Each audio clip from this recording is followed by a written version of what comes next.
Hello, and welcome to Writers Group Therapy. I'm Tom. And I'm Roshni. We're writers helping writers with whatever writing ailments you might have. Whether it's related to your craft or your career, we can help. Are you ready for your session? The doctors are in.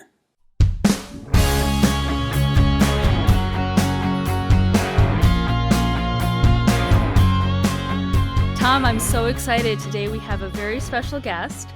His name is Paul Graham, and he is the owner, founder of, and lead writer at Dusk Wave Arts, which is a multimedia art company. They've got several IPs out in the world already, including the webcomics The Glove and Criminal King, and the video game Delphic, with some other webcomics and video games currently in development. Full disclosure, Paul is also my boss. This is the company that I am a staff writer on. So, Paul, welcome to the show. Thank you for having me. Oh, we're so excited to have you. Yay. All right. So we'll get started with the whole, how did you get started in writing? Well, I was wondering what's the best way to get my ideas down, and I always wanted to tell stories, so it was just something I started with as a kid. But it took a very long time because of technology, actually. I have horrible dyslexia, and so I couldn't learn how to spell to save my life. So I actually started writing when voice-to-text technology got good enough. Before then, I had to use scribes. Other people had to write for me. And that was a little bit funky because there's some translation stuff, some jumping the gun, note-taking. So yeah, that's really how I got started on writing. And in high school, that's when technology finally got good enough. And that's when I began writing The Glove. Oh, that's so cool. I was just thinking when you're talking about having like scribes write for you, did you have them all under NDA? Or did it not No, this matter? is like being a kid, right? Uh-huh. So I have a very weird, interesting backstory because of my learning disabilities. But yeah, my mom made a school in order to support me, and so I had aides actually being able to write things down when it comes to assignments and homework and stuff. Oh, that's cool. Gosh, I wish someone would do my homework for me. Just kidding. I know they weren't doing your homework, but Mhm. wow, that's awesome. And so now here you are running Dusk Wave Arts, which I think, did it start during the pandemic or it started before? Oh, it started years before. Okay. Yeah, it started back in 2014. I was starting to make the plans and the groundwork with Raymond. He's kind of the guy that had the brainchild for Delphic. Oh, Um, cool. yeah, so when I graduated college, I think I only spent 1 month off and then started this company. Oh my gosh. Because I think we met in 2020 when I came on board to do voiceover for The Glove. So that was my first introduction into Dusk Wave. But I didn't realize you guys had been already Was pounding the the game your pavement. first project, or were the comics? Which came first, I guess, the comics or the game? Technically the game came Ah, first. No, technically the comic came first. Yeah, it was the glove because the version that I have now is a reboot of the one I created in high school. ah. Yeah, so And the one. give our viewers a quick log Our line of what the viewers, glove is. Our our listeners, listeners. what your stories are about. What's the glove about, and what's the Criminal King about? That's your other comic that they can see online. Oh, I want to throw Roshni under the bus just for fun. Oh You no! know, How well do I know what your stories are about? yeah. Paul, that's horrible. You should know me by now. I love doing that to people. That's true. That's very true. Oh wow. Oh my gosh. Okay, so the glove, which I think is probably if I remember right, you said you won an award for it, so we'll have to talk about that one. Um that's probably more your personal project, isn't it? The lead in that is Tim, an autistic teenager who gets a glove that gives him magical powers, and he discovers that there's a bazillion gloves out there in the universe and multi-universes, but he kind of discovers he's able to wield extra powers, and so chaos and adventures ensue. That was a very odd log line. And Criminal King is more a steampunk fantasy. uh I mean, it's a straightforward political intrigue drama. There's a lot of different factions going on. But you've got a princess who wants to, she's kind of like Jasmine, actually. She wants to break free from the molds and be her own person. You've got, uh, we never did decide, is it Aladdin? Is the other main character? We never decided how to say his name. I think it's Aladdin. I should Just know. everyone I'm the one who knows did that this. story is public domain. But you've got Aladdin, who's supposed to be the criminal king, which is a prophecy about an underworld leader. So yeah. Yeah. And then other things. I'm not very good at log lines for your properties, apparently, Paul. I think close enough. They kind Okay. of get the general vibe.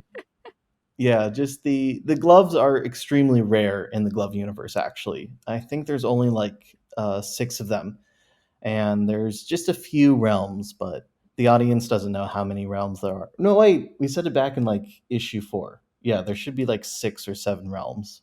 How many issues are there? Currently, I think issue 10, part 1 will be coming out or relaunching pretty soon. We have drawn up to like halfway or beyond halfway of issue 12. And then we're writing issue 14 now, as Roshni knows.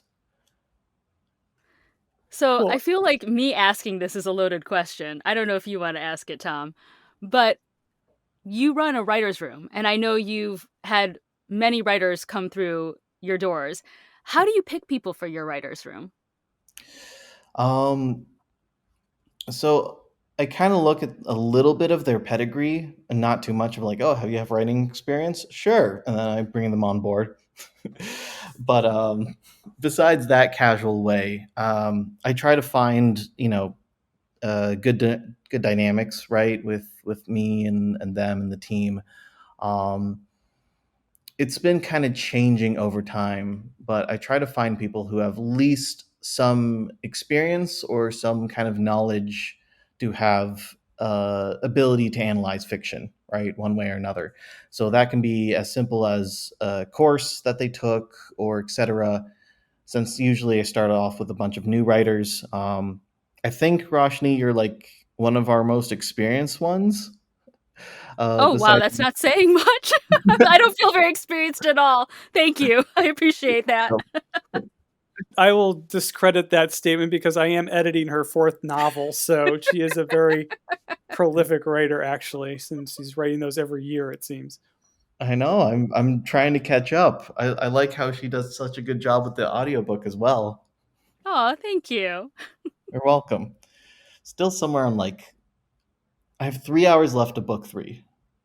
Yeah. Hey, Oh, that's wow. pretty far out. Yeah, Yeah. that's I'm going. cool. Yeah. Yeah, I'm going to start getting impatient for the next one. October. Oh, nice. Okay. Audiobook October? Hopefully, if I can get other projects done in time. Audiobook might be December, but we're aiming for October. Okay. I'll wait patiently then. I was wondering, so I've read your bio about you being neurodiverse, and you talked about your dyslexia, having issues with that growing up. And what people might not realize is these comics are actually multimedia, audio enabled stories that you can read online, and they actually get narrated on the webpage. You can kind of like, just like you reading a comic book where you read bubble after bubble of the talking, you can actually click on the bubbles and even the sound effects, and it plays the sounds in the audio so you can follow along. Was that done specifically to address the needs of neurodiverse readers, or is it just because you thought it was cool, or both? Both. It is very specifically tailored towards me, and I'm hoping that that's something that'll be accessible for multiple people and hopefully for everybody. Um, but yeah, when I was reading web comics, sometimes I just struggled, right? I have this terrible dyslexia, and I just kept on thinking to myself, if I could click it and hear it, because during high school, technology was starting to get better where you can highlight words and the computer can read it to you. So I'm just like, why can't I have this feature just for web comics? Um, and then that kind of roller coastered into the idea of doing voice acting and making everything sound good. So yeah, that's really important. It um, does make the production process longer, doesn't it, though?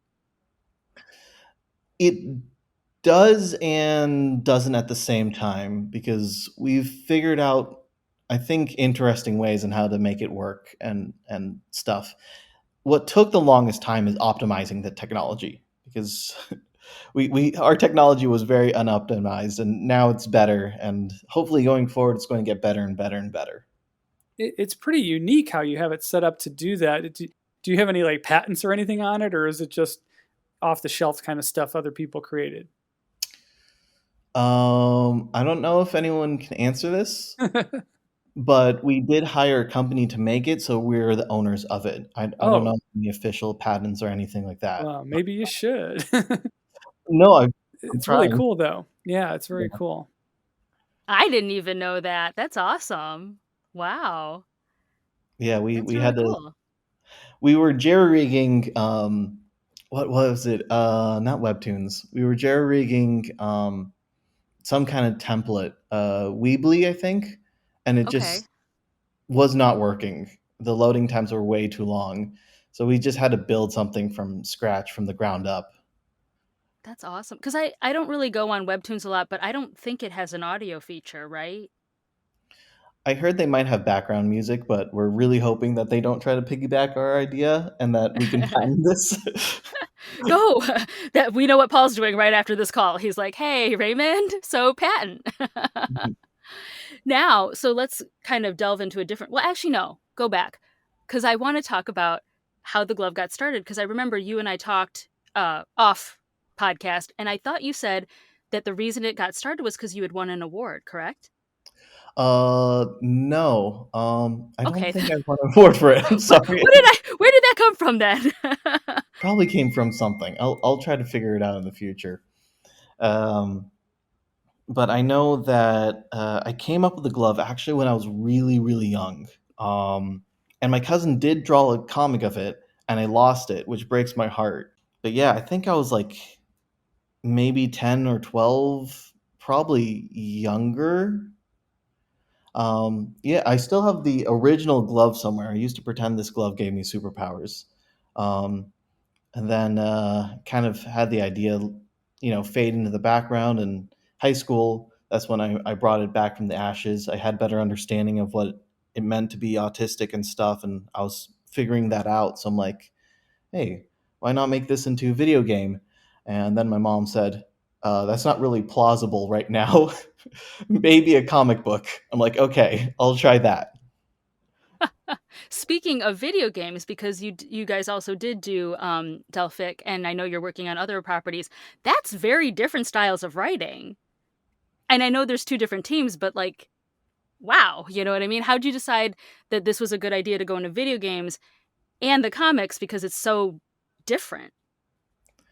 Um, I'm going to answer the question a little bit later, but at DPC, um, there was this woman who started her own gaming company, right? And she was very invested in everything, but she tried to get herself less invested into the company to avoid burnout.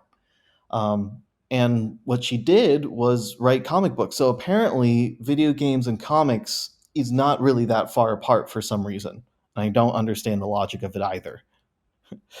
But going back to answering your question, though, um, the comics was a more accessible way to get my stories across, with the abilities and the technology and the connections I had.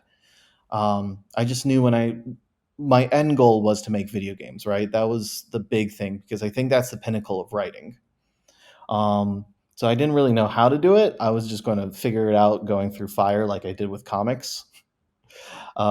I tried taking some courses here and there. Well, I took one course, but I tried listening to GDC presentations and all these things and tried to figure it out, and then hired writers in the video game industry to learn how to do that. So that's kind of how that whole process began. But I always like the idea of interactive media, right? And I do think that's like the pinnacle of what media and art can be. Well, what kind of game is Delphic? Like format wise and story wise? So format wise, it's pause real time strategy. So you have a group of units. You can control them very individually, very specifically, or you can mob swarm. If you're good at mob swarming, we had one person in our company just be broken the game because he was so good at mob swarming, and the rest of us could not do it for some reason. Um, but yeah, that's kind of the general combat. You have very specific abilities. You can go into cover, not into cover. It's very tactical. But in the story, it's about a world where business rules, right? So, like the very first, instead of like Not very different from our real world. not very different from our real world. No, that was kind of the point of it, right? As a metaphor for corporate, takeover and stuff. But it ended up becoming a huge war, and then only three companies were left, and they became the balance, and then they became a dictatorship in a way. These three companies, but they're forced to rely on each other. But everyone else is living lives that are free but meaningless because they can't get jobs because it's you're born into the companies or not, right? Or you get fished from one company to another. But if you're not doing anything for work, you have no resume, you never get hired. So in the story, you play as this ragtag group trying to revolutionize, and break down the companies. Wow. Have you seen my short film Reclamation? It's kind of a similar dystopia kind of I thing. was Yeah. just thinking that. That Roshni was in my film Reclamation, which is about a company that basically owns everything and controls people and stuff. So yeah, we have similar minds. How weird. Um, Delphic was kind of weird. I do want to watch that so badly now, but Roshni, we'll put the link in the show notes so everyone We'll can. send you the link, yeah. Yeah, it's still out there to watch too. all right, excellent. I'm wondering if I can like download it on iTunes and watch it on the plane. Um, but yeah, it would be great though. Well, what was very interesting is that the story was originally supposed to be drug cartels, actually. Um, so with talking with Raymond and stuff and making it more video game, that's when we started going more sci-fi and started building up the world of Delphic. Um, so yeah, it took a very weird direction because originally it wasn't supposed to be that. It was supposed to be like drug, the drug cartels kidnapped your daughter, and now you have to go and save them with the crew, and that's what the game used to be called until there was a game that came out called The Crew, and Oh, we're like, oh, we have to switch gears. yeah. Does that game star Arnold Schwarzenegger by any chance? Because he always does that in his movies. Goes after to save his daughter from the cartels.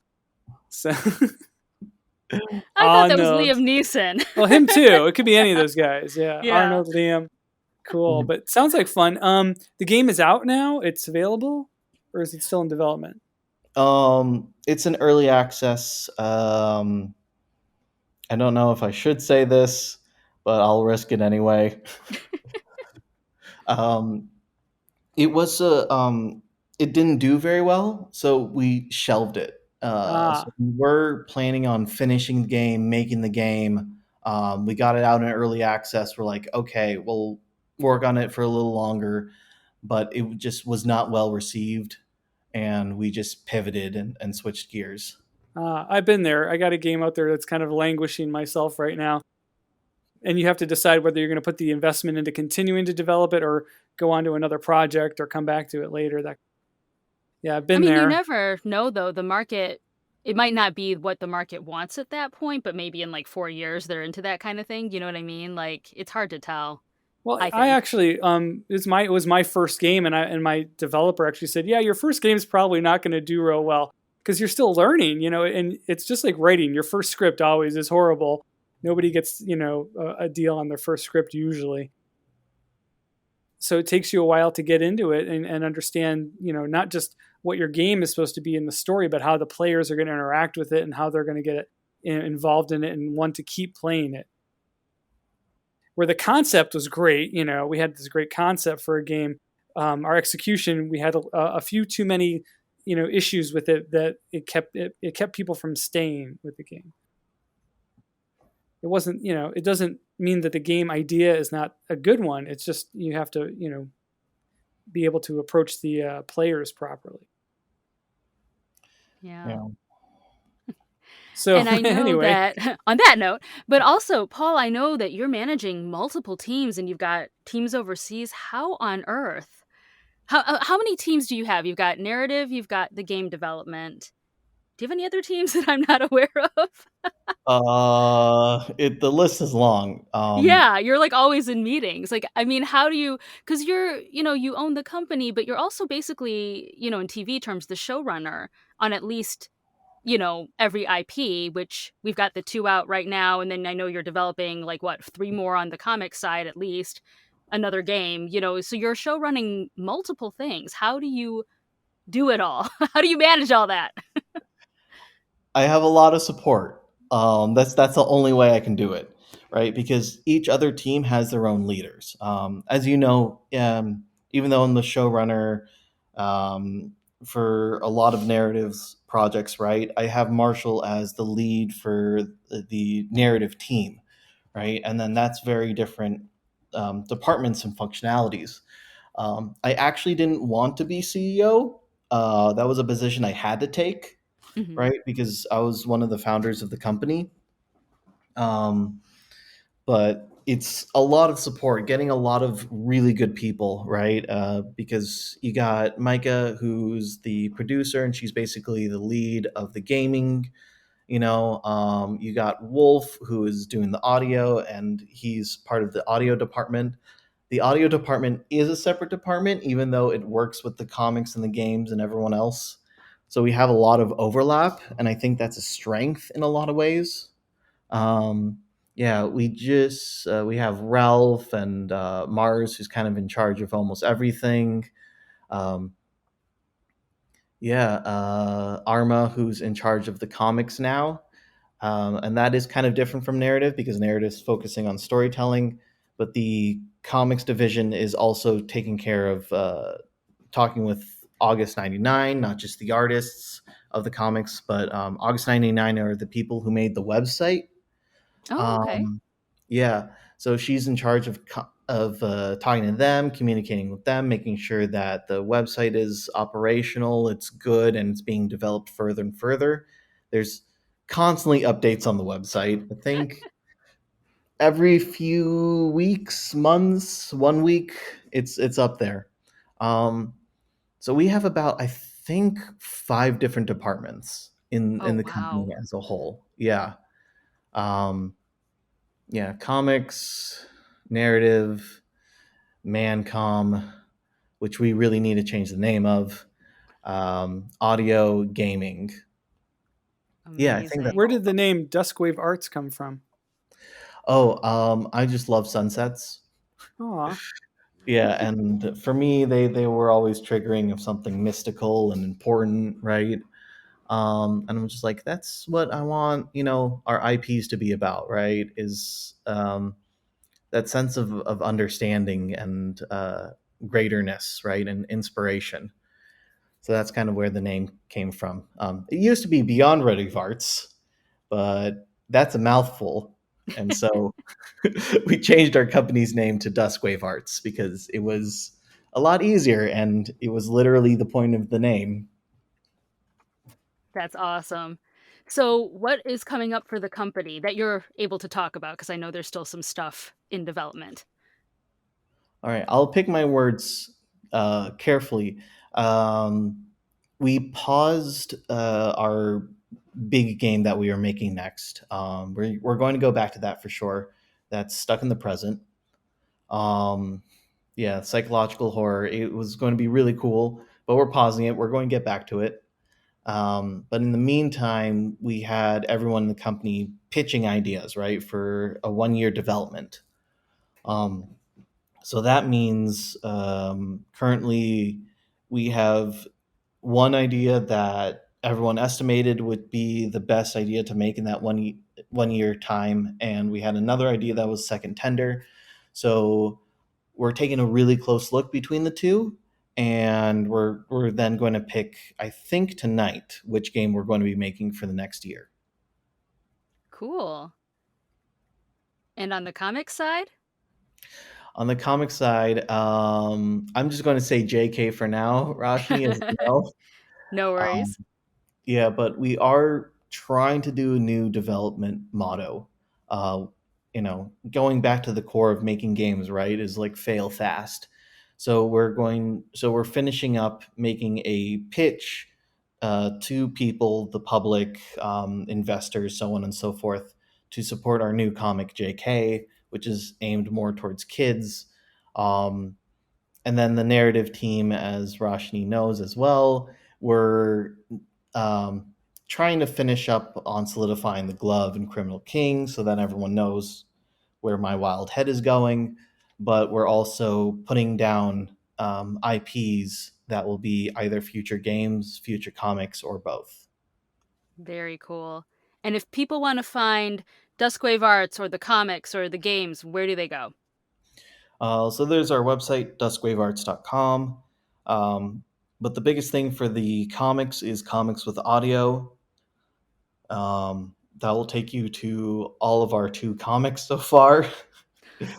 When it comes to the games, Delphic, we might have taken Delphic off of Steam. It might still be up there and accessible. Our older games, which I didn't get to talk about because Delphic was our first big game, our older app games are lost to time. Oh no.